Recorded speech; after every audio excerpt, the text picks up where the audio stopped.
हाय, मैं हूँ दीपाली सहाय और मुझे बहुत लोगों ने बोला है कि प्लीज़ स्टार्ट व्लॉगिंग।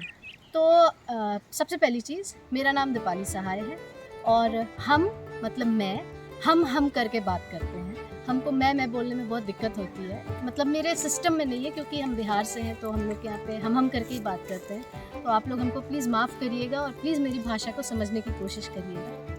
सबसे पहले कि हम ये कहना चाहते हैं कि व्लॉगिंग जो शब्द है हम आज तक सुनते आए हैं, लेकिन हमको इसका मतलब नहीं पता है। ऑनेस्टली इसको कैसे किया जाता है, इसमें क्या फॉर्मेट होता है, किस तरीके से बात की जाती है, हमको ये सब नहीं पता है। पर क्योंकि बहुत सारे मेरे दोस्त और इंस्टाग्राम के फॉलोअर्स और फेसबुक के फॉलोअर्स, हमको सब जगह से मैसेज आता है कभी-कभी कि आप प्लीज़ व्लॉग बनाइए और लोगों तक अपनी बात पहुँचाइए, अपनी जर्नी पहुँचाइए। आपकी जर्नी अलग है। वैसे मेरा मानना है कि हर इंसान की जर्नी बहुत बहुत यूनिक अपने आप में होती है, बहुत पिक्यूलियर होती है। सो ऐसी मेरी कोई जर्नी जिसको कहते हैं कि कोई अलग नहीं है, but still the thing is that I started as a singer and then I went on to doing different things. So I want to share that definitely. So आज इस वीडियो के माध्यम से I want to mark the beginning of my vlogging, जिसको vlog कहते हैं या जो भी टेक्निकल भाषा है, हमको इतना समझ नहीं है इस बात का। तो हम सोचे कि सबसे पहले हम अपने वीडियो में क्या शेयर करें, क्या बताएं अपने बारे में। तो best would be that I tell myself, I introduce myself so that you know who you are listening to or you know who you should ask what. तो मेरी जर्नी की शुरुआत हम बताते हैं। मेरा जन्म हुआ था बिहार, पटना में, और हम 3 साल की उम्र के थे जब हम गाना शुरू कर दिए थे, और इस बात को मेरी माँ ने पहचाना था कि ये सिंगर है, ये गाती है। फिर स्कूल माउंट कार्मेल में मेरी पढ़ाई हुई और फिर हम पटना विमेंस कॉलेज में पढ़ने लगे अपने इंटरमीडिएट के लिए, मतलब 11th-12th। ये पूरे टाइम पे हम हमेशा कॉम्पिटिशन्स में पार्टिसिपेट करते थे, अपने स्कूल को रिप्रेजेंट करते थे, अपने स्टेट को रिप्रेजेंट करते थे, और जहाँ भी जाते थे जीत के आते थे, गाना गाते थे। आई वाज इनटू एलोक्यूशन, और इन चीज़ों में डांसिंग, म्यूज़िक, ये जो पूरा एक कल्चरल एक्टिविटी होता है, बहुत अच्छा था। और मेरी पढ़ाई भी बहुत अच्छी थी, हम पढ़ने में भी बहुत अच्छे थे। अपने 12th में हम टॉप भी किए थे अपने इंटरमीडिएट के एग्ज़ाम में। सो मेरा प्लान ये था कि हम एक IAS ऑफिसर बनेंगे, हम UPSC क्रैक करेंगे। तो मेरी तैयारी 6th स्टैंडर्ड से उसी लाइन में होनी शुरू हो गई थी। But little did I know that something else is planned for me. तो जब हम 12th में आए, तो जब हम 10th में आए तो इंडियन आइडल सीज़न 1 आया, जिसमें हम जाना चाहते थे, पर मेरे 10th के बोर्ड्स थे तो माँ बाप ने मना कर दिया। फिर 11th में गए तो इंडियन आइडल सीज़न 2 आया, हम फिर जाना चाहते थे, मना कर दिया। फिर 12th में गए तो फिर माँ बाप ने बोला 12th बोर्ड है। आई सेड देखो ऐसा है कि तुम्हारा बहुत चल गया अभी, या तो तुम हमको लेके जाओगे ऑडिशन के लिए, हम घर छोड़ के भाग गए। और मेरे इस बात में इतनी कन्विक्शन थी कि उन्होंने मुझे बोला चलो चलते हैं ऑडिशन के लिए, और हम लोगों ने कानपुर में रजिस्टर किया। आई गेव द ऑडिशन, और कानपुर से कुछ 7, 8, 9 लोग सिलेक्ट हुए थे, उसमें से हम भी एक थे। My journey started for Indian Idol in 2007, and वो बहुत कम किस्मत वालों में से एक हम भी थे। I reached the finals, I was the finalist of Indian Idol और सीज़न 3 में, और बहुत इज़्ज़त, बहुत प्यार और बहुत वोट्स मिलने के बाद हम अच्छा करने लगे थे अपने म्यूज़िक में। मेरा जो सपना था कि हम अपनी आवाज़ दुनिया को सुनाना चाहते थे, वो इंडियन आइडल के माध्यम से वो सपना मेरा पूरा हो गया। I thought this is it, ये मेरी लाइफ का सबसे हाई पॉइंट है, और हम अब एक नेशनल टेलीविज़न पे एक रियलिटी शो के कंटेस्टेंट हैं। जैसे मेरे नज़र में अभिजीत सावंत फेमस हुए थे, now Abhijeet Sawant is a friend, और जैसे राहुल वैद्या फेमस हुए थे, और जैसे जितने भी रियलिटी शोज़ हुए हैं। तो आई थॉट नाउ अब हम अचीव कर चुके हैं लाइफ में, I think I am there.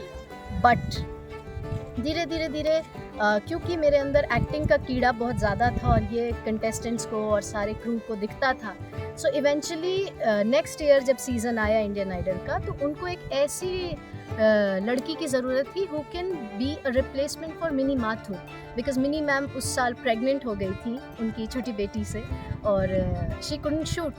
तो I got the opportunity to host Indian idol.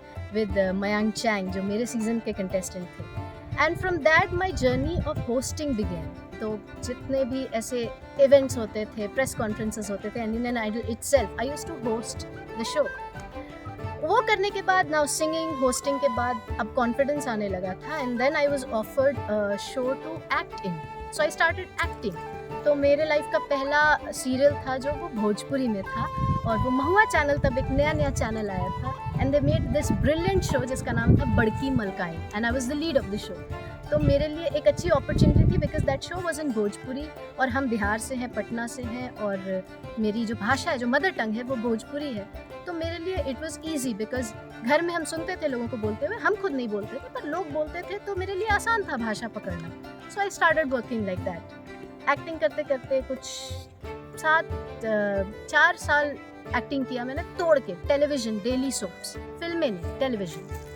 फिर मुझे एक्टिंग करते करते रियलाइज़ हुआ कि यार ये तो बड़ा अजीब है. यहाँ पे तो कहानी आप चला नहीं सकते. एक डायरेक्टर होता है, एक राइटर होता है, वो कहानी लिख के देता है. डायरेक्टर बोलता है कि ऐसे मुंह बनाओ तो ऐसे बनाना है, ऐसे मुंह बनाओ तो ऐसे बनाना है. आप अपने मन से कुछ एक्सप्रेस नहीं कर सकते. And more on television it's a very tricky medium. बहुत, क्योंकि कैमरा बहुत क्लोज होता है, आप ऑडियंस के बहुत करीब होते हैं. तो वाइड में नहीं खेलते हैं लोग, क्लोज में खेलते हैं. तो बड़ा ट्रिकी मामला था ये मेरे लिए. I wanted to learn more, explore more, and I wanted to be a little independent as an artist. Not in terms of making my own films, but as an artist I wanted to express what I have to express. जैसे उस character के development में अगर मुझे ऐसा लगता है कि वो कैरेक्टर ऐसे हाथ हिला सकता है या ऐसे बात कर सकता है, तो वो मुझे परमिशन नहीं थी. तो मुझे समझ आया कि अच्छा, एक्टिंग जो है वो डायरेक्टर के ही मर्जी से आपको करनी पड़ेगी. आपके चाहे 1000 इनपुट्स हो. तो मुझे लगा ये आइडिया अच्छा है, अब डायरेक्टर बनते हैं. So singing, hosting, acting, and now I started thinking about direction. अब मुझे लगा डायरेक्शन की पढ़ाई होती है कि नहीं होती है. तो मुझे पता चला FTII के बारे में, film and television institute of India. मुझे पता चला कि साल में उसमें 12 ही सीट्स होते हैं और बहुत टफ कॉम्पिटिशन है. But I applied for direction और मेरा उसमें सिलेक्शन हो गया. And then I studied direction there, television direction, जो 1 साल का कोर्स होता है. और वो करने के बाद जब हम बाहर निकले तो हम आज की डेट में गाना भी गा रहे हैं, एक्टिंग भी कर रहे हैं, होस्टिंग भी कर रहे हैं. हम RJ भी बने थे कुछ दिन के लिए, हम डायरेक्टर भी हैं, हम असिस्ट भी करते हैं. I can manage the production also. Now today I can write songs also, and obviously we made a song जो आपने महाशिवरात्रि पे इस बार सुना, संदीप नारायण, ऐश्वर्य निगम और मेरी आवाज़ में. So I started doing everything. I still, but ऐसा हमेशा मेरे अंदर एक महसूस होता था कि अभी तक I am not feeling content. अंदर से पूर्णता का एहसास जो है वो नहीं हो रहा है. तो what is it that is lacking? But nothing was lacking. हम बहुत पैसा भी कमा रहे थे, काम भी कर रहे थे. 2018 में मेरी मुलाकात हुई मेरे अभी जो मेरे पति हैं ऐश्वर्य निगम. ऐश्वर्य निगम के बारे में बहुत सारे लोग जानते हैं, बट जो लोग नहीं जानते, I want to tell them.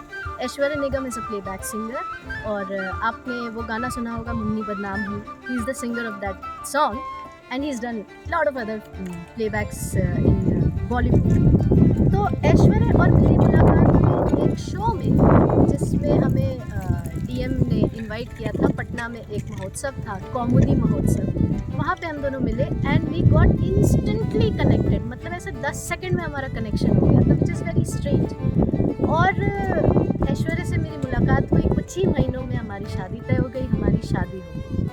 I am very happy, I was very happy, but I was constantly looking for something which could make me happier.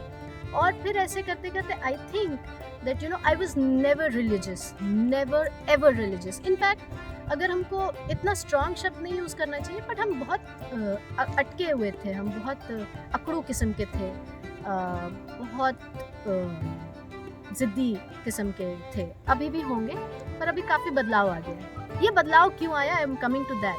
So I got to know about, अब इस life के इस पड़ाव में जहाँ हम सब कुछ कर रहे थे अपनी लाइफ में, और फिर भी हमको लग रहा था कि कुछ और हो सकता है, वैसे में मेरी लाइफ में आता है साधना पादा. और Sadhana Pada is 7-month program which happens at Isha yoga centre in Coimbatore, Tamil Nadu. ये एक आश्रम है और इसके बहुत सारे आयाम, बहुत सारे एस्पेक्ट्स हैं. मैंने और ऐश्वर्या ने मिलकर ये डिसाइड किया कि हम साधना पाना करेंगे, और 2020 लॉकडाउन में हम यहाँ आ गए और हमारी जर्नी साधना पदा की तब शुरू हुई, और अब साधना पदा के अंतिम पड़ाव पर हैं हम दोनों. And I want to tell you all that it's been a great journey, and marking the beginning of my vlog from today. I want to share more about it. If you have any questions, please let me know. और आगे हम बात करते रहेंगे. Thank you.